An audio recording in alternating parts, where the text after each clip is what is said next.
Hello friends, star reflex में आपका स्वागत है। और आज के इस डेली वोकैब में सीखने वाले कुछ इम्पोर्टेंट वर्ड जो काफ़ी यूज़फुल होता है किसी भी एग्जामिनेशन के लिए। जैसे कि आप यहाँ पे देख सकते हैं, पहला वर्ड है इंग्रेस। इंग्रेस जो कि नाउन है, इसका मीनिंग समझ लेते हैं। The act of entering a place, यानी कि प्रवेश करना। इंग्रेस का मतलब होता है प्रवेश करना। यहाँ पे आप इमेज के माध्यम से भी देख सकते हैं कि कोई है जो प्रवेश कर रहा है, यानी इंग्रेस कर रहा है। इसका सिनोनिम्स हो जाएगा entry, entrance, access, way in. और एंटोनिम्स है एग्जिट, इग्रेस, एक्सपल्सन। चलिए एग्जांपल समझते हैं।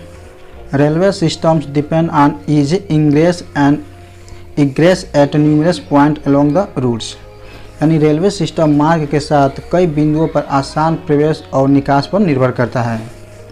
यानी इंग्रेस का मतलब होता है प्रवेश करना, किसी भी चीज़ में प्रवेश करना इंग्रेस कहलाता है।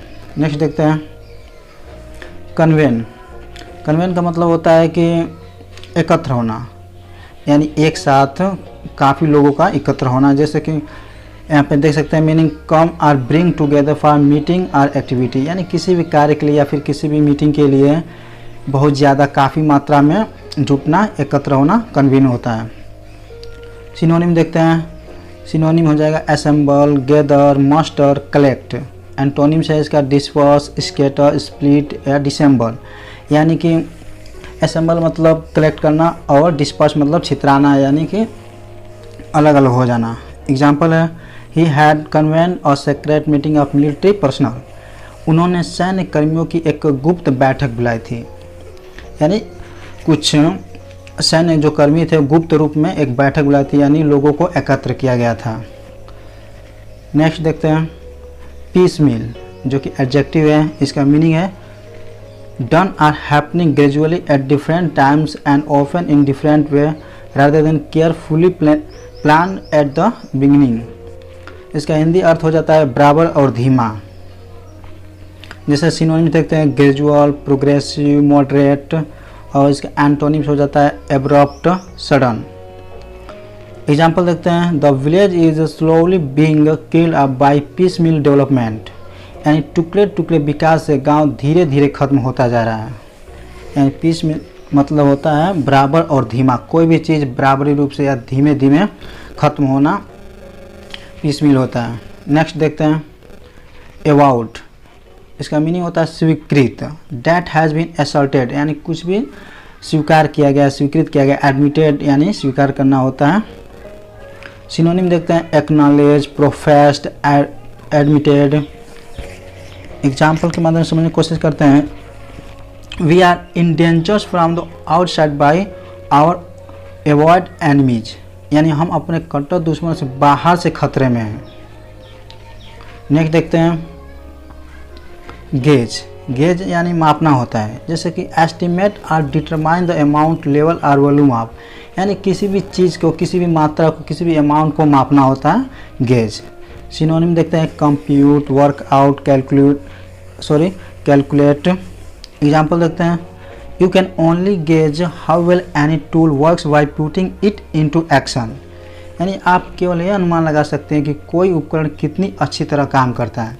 यानी आप ये समझ सकते हैं कि मान लीजिए कोई चीज़ है, किसी को मतलब किसी कोई उपकरण है, उससे कुछ नापना है, यानी गेज करना है, तो ये अनुमान लगा सकते हैं कि ये उपकरण किस तरह से नापता है। यानी गेज का मतलब होता है मापना या नापना। नेक्स्ट देखते हैं फ्लाउंडर। फ्लाउंडर एक वर्ब है। मीनिंग समझते हैं we in a difficult and serious situation financial, यानी कि फाइनेंशियल रूप से तड़पना या फिर परेशानी होना। जैसे कि सिनोनिम्स हो जाता है struggle, financial, be in dire states, face insolvency, यानी कि फाइनेंशियल रूप से कोई परेशानी में, दिक्कत में होना, कठिनाई झेलना, जैसे पैसा न होना, फाइनेंशियल। एंटोनिम्स देखते हैं do well, prosper, succeed, flourish. और इसका एग्जांपल देखते हैं the new democracy there continue to flounder, जैसे वहाँ के नए लोकतंत्र की जो धजिया उड़ रही है, यानी वहाँ के जो नए लोकतंत्र हैं उनकी धजिया उड़ रही है। फाइनेंशियली रूप से। नेक्स्ट देखते हैं वेंजफुल, जो कि एडजेक्टिव है। इसका मीनिंग हो जाता है seeking to harm someone in return for obsessive injury, यानी कि वेंजफुल का मतलब होता है प्रतिशोधी, प्रतिशोधी यानी बदले के भाव में। सिनोनिम्स हो जाता है विंडिक्टिव, अवेंजिंग, स्पाइटफुल, और एंटोनिम्स हो जाता है फॉरगिविंग, पार्डोइंग। और चलिए इसको एग्जाम्पल के माध्यम से समझते हैं। It is undoubtedly a good things that we are neither cruel और नॉर वेंजफुल। यह निसंदेह अच्छी बात है कि हम ना तो क्रूर है और ना ही प्रतिशोधी। क्रूर मतलब होता है थोड़ा निर्दयी टाइप के होते हैं, और प्रतिशोधी यानी बदले के भाव टाइप के, जो किसी से बदला लेना चाहता है। तो यानी वेंजफुल मतलब होता है प्रतिशोधी। नेक्स्ट देखते हैं इमानेट, जो कि ये वर्ब है और मीनिंग हो जाता है उत्पन्न होना। इमानेट मतलब निकालना होता है, फिर उत्पन्न होना होता है। सिनोनिम्स हो जाता है derive from, arise from, evolve from, come from, यानी किसी चीज़ में से निकलना या फिर उत्पन्न होना इमानेट होता है। और इसका एंटोनिम्स हो जाएगा ड्रॉप, डिसेंड। एग्जाम्पल देखते हैं the proposal emanate from a committee, यानी कि समिति से प्राप्त प्रस्ताव, यानी कि जो भी प्रस्ताव प्राप्त है वो समिति से प्राप्त हैं। नेक्स्ट देखते हैं डिमार्केट, जो कि एक वर्ब है। मीनिंग देखते हैं टू मार्क और establish the limits of something, यानी किसी चीज़ की सीमा स्थिर रखना या फिर करना। जैसे सिनोनिम्स देखते हैं divide, mark, differentiate, delimit. Antonyms हो जाता है ज्वाइन, अटैच, लिंक, कनेक्ट। जैसे एग्जाम्पल के माध्यम से समझते हैं plots of land have been demarcated by barbed wire, यानी कि जो भूमि के भूखंड है, यानी कि जो टुकड़े हैं उसको कटीले तारों से सीमांकित किया, मतलब कि घेरा गया है, एक एक लिमिट किया गया है, जो कि बार्ब तारे से यानी कटीले तारों से। डिमार्केट मतलब होता है सीमा स्थिर करना। जैसे आप ऊपर यहाँ पे इमेज में देख सकते हैं कि इसको एक सीमित रूप में दिया गया है, जैसे इससे अधिक नहीं जाना है, चाहे नहीं करना है, एक प्लाट है। नेक्स्ट देखते हैं कन्फ्लेग्रेशन, जो कि एक नाउन है। मीनिंग हो जाता है an extensive fire which destroy a great deal of land और प्रॉस्पेरिटी, यानी अग्निकांड।